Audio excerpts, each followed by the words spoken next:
It was around 6:40 in the evening when Devika knocked on Mira's door. Not texted.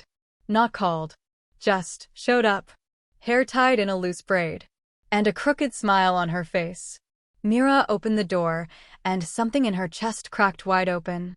Because that's what happens when someone walks in. Just when you've been trying so hard to hold it all together. Devika didn't ask, "How are you?"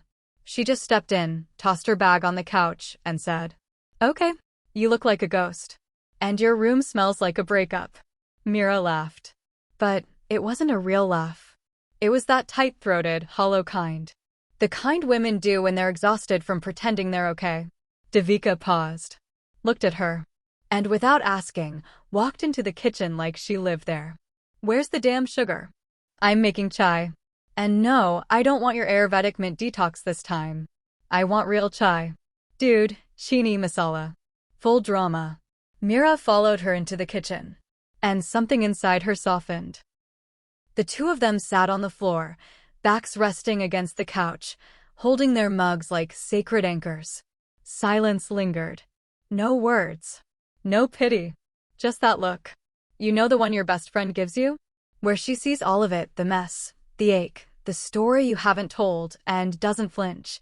Yeah, that one. Then, like floodgates breaking open, Mira spoke. Not carefully. Not filtered. Just everything. All of it. He made me feel like I was too much. But also, not enough. I bent over backwards. I doubted myself every day. And still, he left like it was easy. Her voice cracked. Devika didn't interrupt. She just nodded. And moved a little closer. Mira kept going. Her voice trembling between rage and grief. I was always the one explaining myself. I was the one adjusting. I didn't even recognize myself towards the end. Devika looked her dead in the eye and said, "Good. Because the version of you who kept shrinking for a man who couldn't handle your fire?" She needed to go. They sat in silence again. And this time, it wasn't heavy. It was honest. Then Devika said, "Okay, now that you've officially cried your soul out, come here, we're eating biryani." Mira blinked. "What?" "I brought food. Not your boiled broccoli crap. Real, greasy biryani. Because that's what heartbreak queens need." They sat cross-legged, eating from plastic containers, wiping their hands on tissues that doubled as tear catchers. And in between bites, Devika made jokes. Loud, ridiculous, completely unnecessary jokes. Devika grabbed Mira's hands. "Okay, now we dance." Mira asked what. Devika answered, "Shut up and play." Mira shook her head, laughing, "We're too old for this." Devika, "We are 29 and broken. That's the perfect age for drama." So they danced. Badly. The room turned into a temple of wild healing. And after they collapsed into each other, out of breath on the floor, Mira whispered, "I thought I was going to break this week."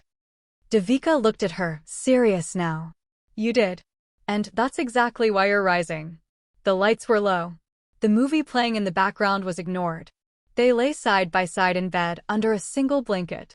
Devika had dozed off mid-sentence, one hand still resting on Mira's arm. Mira turned to look at her.